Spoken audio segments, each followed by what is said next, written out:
In Silicon Valley, where myths are made as quickly as software, Elizabeth Holmes was the ultimate visionary.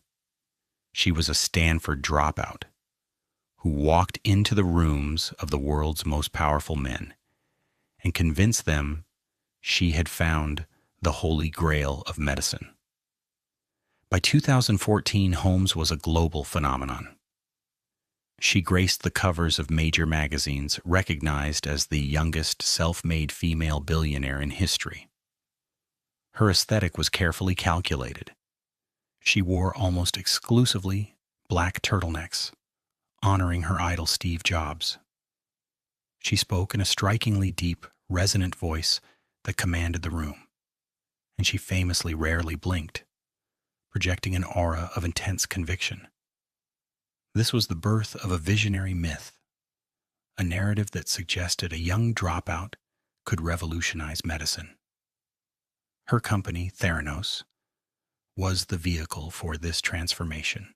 And at its peak, it was valued at a staggering $9 billion. The promise at the heart of Theranos was both simple and revolutionary. Holmes introduced the world to the Edison, a small device that looked more like a consumer electronics product than a piece of medical equipment. She claimed this machine could perform over 200 distinct medical tests using only a single drop of blood. This tiny sample would be collected via a nanotainer, a minuscule vial that replaced the large, intimidating needles used in traditional venipuncture. Holmes's motivation was presented as deeply personal. She spoke frequently of her paralyzing fear of needles and the loss of her uncle to cancer, which she believed could have been prevented with earlier detection. And this was the democratization of healthcare, a mission to make blood testing faster, cheaper, and virtually painless. It was a message that resonated deeply in a world struggling with expensive and cumbersome diagnostic systems. The journey began in 2003, when Holmes dropped out of Stanford at 19 to fund her startup, initially named Real-Time Cures. She soon rebranded the company as Theranos, a portmanteau of therapy and diagnosis. Settling in Palo Alto, the heart of the tech revolution, she tapped into the intoxicating fake-it-till-you-make-it culture, where ambition was often rewarded more than evidence. In Silicon Valley, the standard procedure was to announce a breakthrough and build the technology later. However, medical technology requires rigorous scientific validation. To bypass the skepticism of the medical community, and Holmes focused on building a fortress of social and political capital. To secure her empire, Holmes surrounded herself with an unprecedented collection of American heavyweights. Her board of directors was composed of political and military icons who provided immediate, unquestionable credibility. Figures like former Secretaries of State Henry Kissinger and George Shultz, alongside General James Mattis, lent their names to the young CEO. This board acted as a shield against any probing questions regarding the lack of peer-reviewed data. This aura of authority facilitated an investment frenzy, securing hundreds of millions of dollars. High-profile investors, including Rupert Murdoch, the Walton family, and Betsy DeVos, were lured by the promise of astronomical returns. By the time the company reached its $9 billion valuation, then it had become a juggernaut of hype, fueled by the blind faith of some of the most influential people in the world. The final piece of the puzzle was the transition to a public healthcare provider. In a massive deal, Theranos partnered with Walgreens to launch wellness centers inside retail pharmacies. Beginning in Arizona, regular people could finally request a blood test using the proprietary finger prick technology. It was the ultimate validation of Holmes's vision. For the first time, her technology was out in the real world, being used by actual patients to make health decisions. Before we continue, subscribe to the channel and tell us in the comments where you are watching from. However, behind the sleek laboratory doors, the reality of what was happening inside the dysfunctional Edison machines was a closely guarded secret. The facade was absolutely perfect, but the foundation of this $9 billion empire was built on a series of increasingly desperate lies and orchestrated deceptions. The pristine image of the Edison machine was a carefully crafted illusion. In reality, the device was a mechanical failure, often compared by engineers to a Rube Goldberg machine. It was prone to overheating, and its internal components frequently malfunctioned, resulting in inaccurate readings or complete mechanical breakdowns. The fundamental problem was that squeezing 200 tests into a box the size of a toaster was a feat of engineering that defied the laws of physics. To compensate for the Edison's inability to perform, Theranos engineers secretly modified commercial diagnostic equipment from companies like Siemens. They developed specialized software to hack into these third-party machines, tricking them into processing the diluted minuscule samples. This process introduced a high margin of error, making the resulting data scientifically unreliable and potentially dangerous for anyone relying on them for medical advice. Maintaining this secret required an environment of absolute control. Sunny Balwani, the company's chief operating officer and Elizabeth Holmes's long-term romantic partner, acted as the enforcer of this regime. Under Balwani's leadership, the company culture became toxic, characterized by intense surveillance and the constant threat of litigation. Teams were siloed to prevent them from communicating about the systemic failures of the technology. Employees were followed by private investigators, and their digital communications were monitored with extreme scrutiny.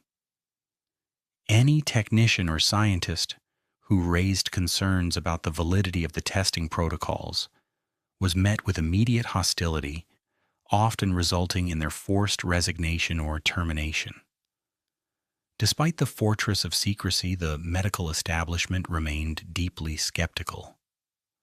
Outside experts questioned how Theranos could achieve such high accuracy with such small samples without ever publishing peer-reviewed data. The physics of microfluidics suggested that finger-prick blood was too inconsistent for the wide range of tests Holmes claimed to offer. These red flags were ignored by the board of directors, who were more enamored with Holmes's charisma than the actual scientific evidence. However, the truth could not be suppressed forever.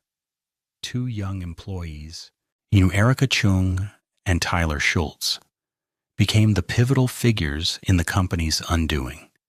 Tyler, whose grandfather George Schultz sat on the board, faced immense personal and familial pressure to stay quiet. Yet both he and Chung recognized that the laboratory's practices were not just fraudulent, they were a direct threat to human life. The whistleblowers found an ally in John Carreyrou, a Pulitzer Prize-winning reporter for the Wall Street Journal. Carreyrou's investigation, sparked by a tip from a disgruntled former medical director, exposed the vast gap between the company's public claims and its internal reality. He spent months operating in the shadows, interviewing former employees who feared the company's legal reach. His 2015 expose revealed that the Edison machine was being used for only a tiny fraction of the tests being sold to the public, The publication of this article triggered a cascade of regulatory scrutiny and federal investigations that the company could not stop, even with aggressive attempts to suppress the story through high-priced lawyers. The fallout from the investigation brought to light the devastating human cost of the deception. Real people were making life-altering medical decisions based on faulty Theranos data. Some patients received false positive results for HIV, while others were falsely informed they were having heart attacks or miscarrying. One particularly egregious case involved a patient who was told her cancer had returned based on a Theranos test, leading to unnecessary emotional trauma. Much the gravity of these errors became undeniable when the Centers for Medicare and Medicaid Services conducted a surprise inspection of the company's laboratories. The inspectors found that the facility was so poorly managed and the testing so inaccurate that it posed immediate jeopardy to patient health. This designation is the single most serious sanction a laboratory can receive. Under immense legal and regulatory pressure, Theranos was eventually forced to void or correct nearly 1 million blood test results from the previous 2 years, an admission that their technology had fundamentally failed the very people it was supposed to help and protect from harm. The walls truly closed in when the regulatory findings became public knowledge. Elizabeth Holmes had operated under the assumption that she was untouchable, protected by the heavyweights on her board. But by 2018, the legal battles reached a fever pitch, and Theranos was forced to dissolve into nothingness. The settlement with the Securities and Exchange Commission was a staggering blow, but the criminal indictment marked the definitive end. Elizabeth Holmes and Sunny Balwani were charged with multiple counts of wire fraud and conspiracy. The government alleged they had intentionally deceived the investors who poured millions into the company, as well as the patients who had trusted the faulty blood tests. The trial began in late 2021, and the world watched as the persona of the female Steve Jobs was dismantled in a San Jose courtroom. Gone were the black turtlenecks. In their place stood a more humanized version of Holmes, who now appeared as a new mother. Her defense team employed a risky strategy. Holmes took the stand herself, a rare move in such a high-stakes case. She testified about a relationship with Sunny Balwani that she described as abusive and controlling, suggesting his influence clouded her judgment. She maintained that she truly believed in the technology, shifting the blame to the engineers for not informing her of the Edison's failures. It was a narrative of a visionary who was too optimistic, rather than a calculated fraudster. The jury was not swayed. While they acquitted her on charges related to defrauding patients, they found her guilty on 4 counts of defrauding investors. These counts represented the millions she had extracted from those who believed her impossible promises. The judge handed down a sentence of 11 years and 3 months. This was not just a punishment for Holmes, but a message to Silicon Valley. The era of blind faith was over. The verdict forced a fundamental shift in how due diligence is performed. No longer could a charismatic founder secure a massive valuation based on a secret technology and a powerful board. Investors began demanding raw data, peer-reviewed studies, and clinical evidence before committing capital. The impact of this verdict resonated far beyond the courtroom walls, signaling the end of an era where hype could substitute for hard scientific facts. This shift highlighted a critical ethical debate. In the tech industry, The fake it till you make it mantra is often celebrated when applied to software. A buggy application can be patched later, but in healthcare, the stakes are existential. He writes, there is no such thing as a beta version of a medical diagnosis. When the bugs involve incorrect cancer screenings, the human cost is immeasurable. The Theranos scandal forced the world to recognize that disruption in medicine requires a higher burden of proof than disruption in the gig economy. The difference between puffery and fraud is thin, but in the laboratory that line is drawn in blood. Today, Elizabeth Holmes resides in the federal prison camp in Bryan, Texas. Her life has been replaced by the structured reality of incarceration. Despite her ongoing appeals and her refusal to admit to intentional wrongdoing, the legal resolution stands as a landmark. Meanwhile, the biotech industry is recovering from her shadow. New startups are emerging, but they are operating under stricter scrutiny. These companies are now transparent, publishing findings in medical journals and working with regulators to regain public trust. The legacy of the blood lie serves as a haunting warning. It is a story about the dangers of prioritizing disruption over clinical reality and the fragility of a dream built on deception. As we look toward the future, the fall of Elizabeth Holmes reminds us that vision must be truthful. Without evidence, a revolutionary idea is just an empty promise. We must ensure that the next medical breakthrough is judged by patients saved, not the billions raised in venture capital funding rounds.